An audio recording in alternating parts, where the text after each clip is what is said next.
Get everybody together. We've had a lot of media requests. Obviously, this has been an unprecedented week in college sports, and concerned about everybody's health and well-being. But our primary responsibility is these student athletes, and we're going to make sure that we're doing the very best things for their safety and their health, and working through a lot of decisions the last few days. And I imagine we'll continue that moving forward. So, open up to any questions. Danny, what's the last 24 hours been like for you, and what's it involved, I guess, being in communication with, I'm sure, conference officials and maybe some other people from the NCAA? It's been a whirlwind, been drinking from a fire hose a little bit, but still kind of getting over the shock, and I'm not sure I have, of the cancellation of NCAA championships. I certainly would have hoped we would have postponed, and who knows what the result of that would be. I don't know, as nobody does, what this virus is going to do in the coming weeks and months. But from my probably myopic vantage point, working in college sports and knowing how hard these kids work their entire lives for those opportunities, I think it's been really hard for all of our staff, and especially our coaches that work so closely with the student athletes, but most importantly, really hard for the student athletes to see that opportunity go away. I mean, they work unbelievably hard for those opportunities. So, but there's smarter people than me that are looking at that, the health professionals, and I know that everybody that's in a decision-making role is making decisions to the very best of their abilities. Danny, can you just kind of talk about how fast things were flying, particularly on Wednesday night? I know much of us were at the UCF Miami baseball game, and we see the NBA saying they're suspending the season, and all of a sudden the player has coronavirus, and next fans aren't coming to the conference tournament, and now they're canceled. Just kind of talk about how crazy it was Wednesday going into Thursday. Yeah, it's like one decision after another and one event after another, obviously with the NBA player. And I knew where things were going at the Miami game. It was a great crowd. It was awesome to see that in the new ballpark, and our baseball team and all of our spring sports are just on fire. It's another reason this is so frustrating. But it was getting back from the baseball game and then seeing what happened with the NBA and starting to wonder at that point, all right, where does this stop? And didn't realize that the next day would go like it did, but obviously the NCAA and when the conferences started canceling the tournaments. I mean, I remember I got the text about our own conference, and that conversation was happening, and I was like, hold on a second, that came out of nowhere. And at that point in time, I didn't realize that so many other conferences were having that conversation as well. And but it is a good example, I think, of we compete against each other all year long as conferences, as universities, and I think if there's a positive over the last few days, college athletics has really come together, and people have made decisions and collaborated, I think, pretty well. Danny, I know that the decision came from the NCAA, but have you and your fellow AAC athletic directors talked a little bit about the idea of canceling spring championships altogether? I mean, maybe trying to come up with some other ideas, or was that just once the NCAA kind of came down with it, you have to kind of follow suit? That's the most complicated thing we're trying to figure out right now. And what are those teams focused on? Athletes are driven. They need something. They're in the off season. They're working on the next season, and they need something they need a goal. And so, is it about getting an extra year of eligibility, which I strongly believe all the winter sport kids that lost their championship should get an extra year of eligibility, and obviously the spring sport student athletes as well. Or is it about seeing what happens here in the next few weeks and seeing if there's a way to salvage the spring season? And we have been slow to make decisions, and we'll continue to do that. I'm not looking to win a trophy for being the first one to make a decision. Obviously, we're going to operate in the safety zone and not do anything that endangers our student athletes or fans. But we're going to continue to kind of make decisions in phases. So the decisions we made this morning were for the next 2 weeks, which is in lockstep with what our university did, asking the student body to study remotely for the next 2 weeks, not return to campus if they don't have to. And we're going to continue to evaluate it. I don't know where we're going to be 2-3 weeks from now with this virus, and if things are in a much better situation, then and there's a path forward to salvage some semblance of a spring season, then we'd be open to that. But we're learning as we go here. Things are evolving hourly. School was supposed to start up next week. We know that the UCF's telling the students not to come back. So what's the status of spring sports at the present time? Are they just kind of in the same mode as the regular students? Are they going to assemble and practice in the near term, or what's kind of going on with, say, baseball, tennis, softball, those sports? So for our spring sports, we're dealing with it a little bit on a case-by-case basis, wanting to hear from those student athletes where their minds are.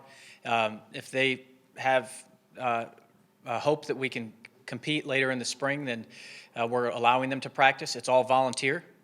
No student athlete. There's no such thing as mandatory right now. If they want to be here, I think that they're probably the safest here with all the resources we have. So our training room, our weight room is open for voluntary workouts. The spring sports are allowed to practice for the time being, again, on a voluntary basis.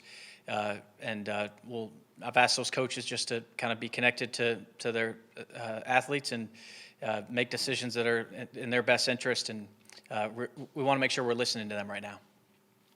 Do you have any information on any staff, faculties, players, athletes who may have been in a situation where they might be isolating right now because they have symptoms that are similar to this? Is there any information about anybody within the sports department? I have not heard anything to that effect here at UCF, no. Danny, I mean, it's a little bit, I'm sure, probably down the road, but what sort of financial impact do you think this will have on a program or a school like yourselves going through something like that and seeing these sports being eliminated? We don't know. We're trying to figure it out.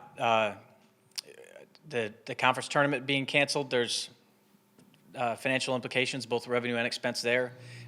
Still don't know how it's going to play out with the NCAA tournament. I don't know what their insurance situation looks like and all that. There's potential. I mean, if we're not playing games and jumping on planes and traveling all over the country with our spring sports, there's an obvious savings there. But we have season ticket holders that have bought baseball games. We have single game tickets that have already been purchased. So it's fluid. We're probably not going to get a handle on that here for a week or two.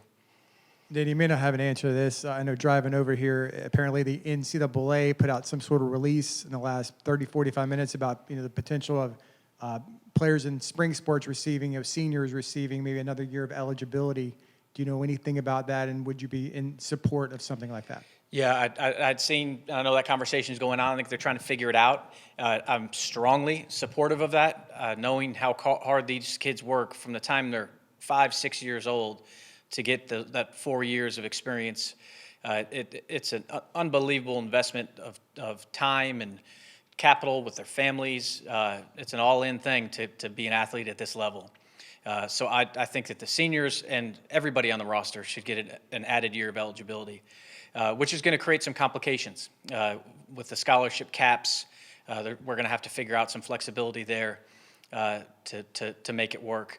And I don't think we should stop at the spring sports. Just because the winter sports got to play the whole regular season, you can't snatch away that championship opportunity. I think about seniors, especially on our women's basketball team, that I think had earned a second consecutive at-large bid. And I think that should they choose to come back and play, if they want to do that, I'm going to strongly support that. Danny, have you heard from any parents or anyone who's reached out to you maybe with concerns over, what the school is doing and everything when it comes to the coronavirus? I haven't heard directly from parents. I know our coaches and staff work more closely with our student athletes and families. We've kind of been through the ringer here for the last few years with the hurricanes, and maybe a positive byproduct of that is we've earned some credibility with our student athletes and their families. We're going to do right by these kids at all times, and I think that they know that, and we'll do everything we can to put them in the very best position.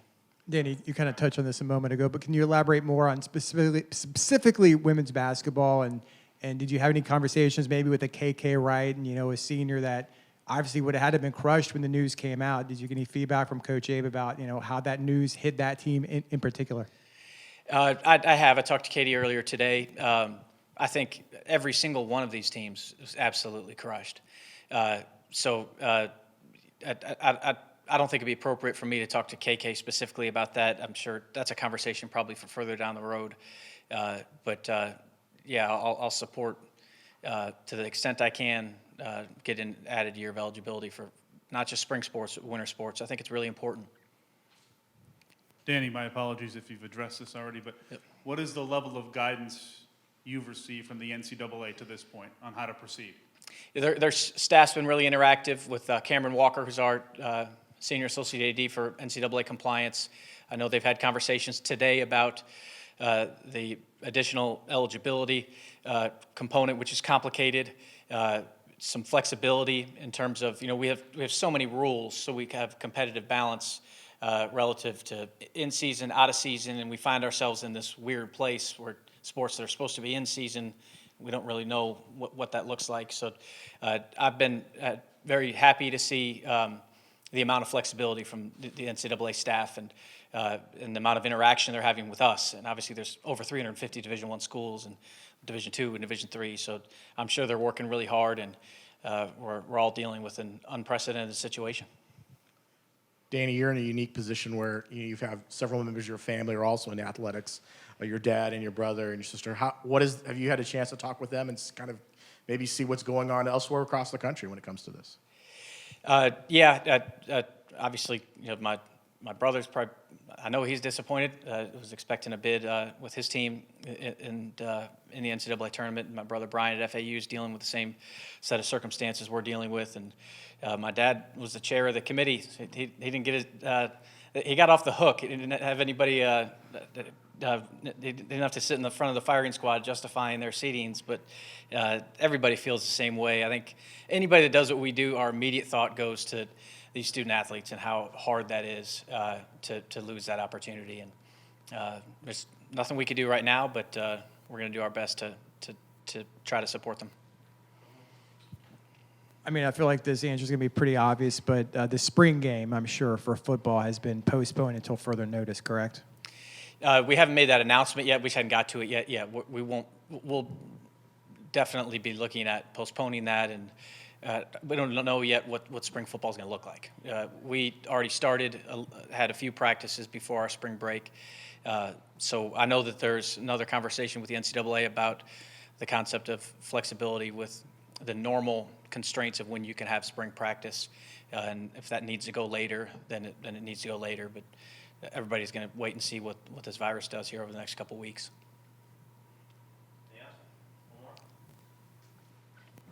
Yeah, I know this press conference wasn't about your contract extension that was announced the other day, but just can you briefly kind of speak about, your dedication, to being here for the long term with that announcement?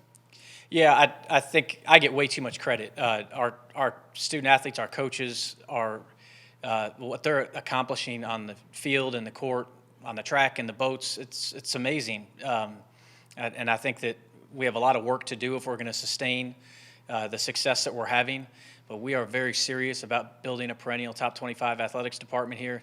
I've been consistent with that since the day I got here. I could be more excited than I am about what we can get accomplished here. But it's going to take a lot more work. And what I like about that announcement is for our donors, for our fans, everybody that's contributing to lifting this athletics department up, I want them to see that we are a legit powerhouse in college athletics, and we're going to be a national player. And I'd be crazy for thinking about going anywhere, and we're just really lucky to be here. All right, thanks, guys.